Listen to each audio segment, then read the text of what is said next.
ನಮ್ಮ ಪ್ರಯಾಣ ಮಂತ್ರಾಲಯ ಕಡೆಗೆ ನಾವು ಎಲ್ಲ ಗೆಳೆಯರು ಸೇರಿ ನಾವು ಮಾದೇಶ ಅಲ್ಲಿಂದ ಮಳೆ ಬಗೇಶ ಈಗ ಮೆಟ್ರೋ ಸ್ಟೇಷನ್ ಹಿಡಿದಿದ್ದೆವು. ಮೆಟ್ರೋ ಸ್ಟೇಷನ್ದಿಂದ ಬಂದು ಈಗ ನಾವು ಮೆಟ್ರೋ ಸ್ಟೇಷನ್ ಒಳಗೆ ಇಳಿದಿದ್ದೆವು. ಎಲ್ಲ ಮೆಟ್ರೋ ನೋಡಿ ನಮ್ಮ ಬೆಂಗಳೂರು ಮೆಟ್ರೋ ಅಂತೇಳಿ ಬರ್ದಾರ. ಇಲ್ಲೀಗ ಈ ಯಶವಂತಪುರ ರೈಲ್ವೆ ಸ್ಟೇಷನ್ ಕಡೆಗೆ ನಮ್ಮದು ಪ್ರಯಾಣ.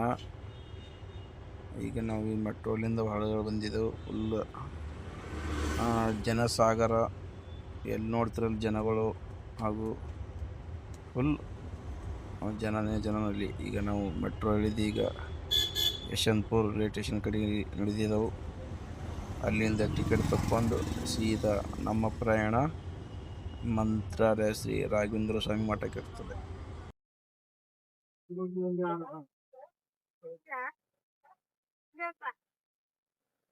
ಇವತ್ತಿನ ನಮ್ಮ ಪ್ರಯಾಣ ಆಟೋದಲ್ಲಿ ಎಲ್ಲಿಗೆಪ್ಪ ಅಂದ್ರ ಮಂತ್ರಾಲಯದಿಂದ ರಾಘವೇಂದ್ರ ಸ್ವಾಮಿ ಮಠಕ್ಕೆ. ನಾನು ಗುಂಡ ಹಾಗೂ ಭಾಗ್ಯೇಶ.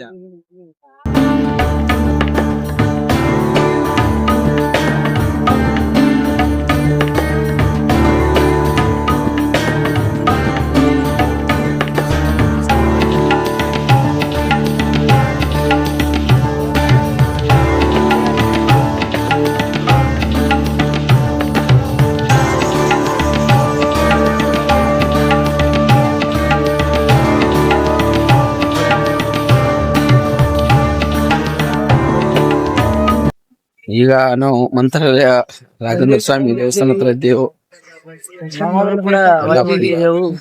ಫುಲ್ ಜನ ಭಕ್ತಾದಿಗಳು ಫುಲ್ ನೋಡಿ. ಅದಕ್ಕೆ ಅದು ಪುಣ್ಯ ಬೇಕನ್ನೋದು. ಬಂದಿ ಒಂದಿನ ಇದ್ದಿ ರಾಘವೇಂದ್ರ ಮುಖ್ಯನ ಸನ್ನಿಧಿಯಲ್ಲಿ ಒಂದಿನ ವಾಸ್ತವ ಮಾಡ್ರ ಪುಣ್ಯ ಬರ್ತತ್ ಹೇಳಿ ಕೇಳೋದು ನೋಡಿ. ಎಲ್ಲಿಂದ ಮುಂದೆ ಜನ ಫುಲ್ ರಶ್.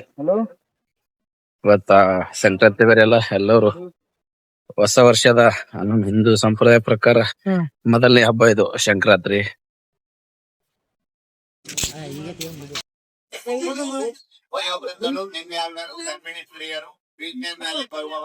ಅನಾರೋಗ್ಯ ಪೀಡಿತರಿಗೆ 7 ಮತ್ತು 8ನೇ ವರ್ಷದಲ್ಲಿ ಇರುತ್ತದೆ.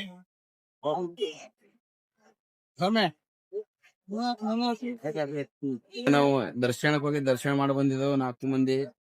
ರಾಘವೇಂದ್ರ ಮುತ್ಯಂದು ಒಳ್ಳೆ ದರ್ಶನ ಆಗ್ಯದ. ಅಂತ ಪರಿ ಏನ್ ಪಬ್ಲಿಕ್ ಇಲ್ಲ, ಯಾರು ಬರ್ಬೋದು. ಬಂದಿ ರಾಯರ ದರ್ಶನ ಆರಾಮ ಮಾಡ್ಬೋದು. ಎಲ್ಲರಿಗೆ ಕಾಯೋರು ರಾಯರಿದ್ದಾರೆ. ಒಂದ್ಸತಿ ಜೈ ರಾಘವೇಂದ್ರ ಮುತ್ಯ ನೋಡಿ. ಪಬ್ಲಿಕ್ ಎಷ್ಟ ಜನ ಜಾತ್ರೆ. ನಾವು ರಾಘವೇಂದ್ರ ಮುತ್ಯ ಬಂದಿ ತಲೆಯವು ಮುಡಿ ಕೊಟ್ಟೈತಿ. ಇನ್ನೂ ಒಂದು ಒಳ್ಳೇದಲ್ಲಿ ನಮ್ಗೆ ಅಂತೇಳಿ ಒಳ್ಳೇದ್ ಮಾಡ್ತಾನ ರಾಯರು. ರಾಯರಿದ್ದಾರೆ ಹಿಂದೆ. ಜೈ ಗುಂಡು.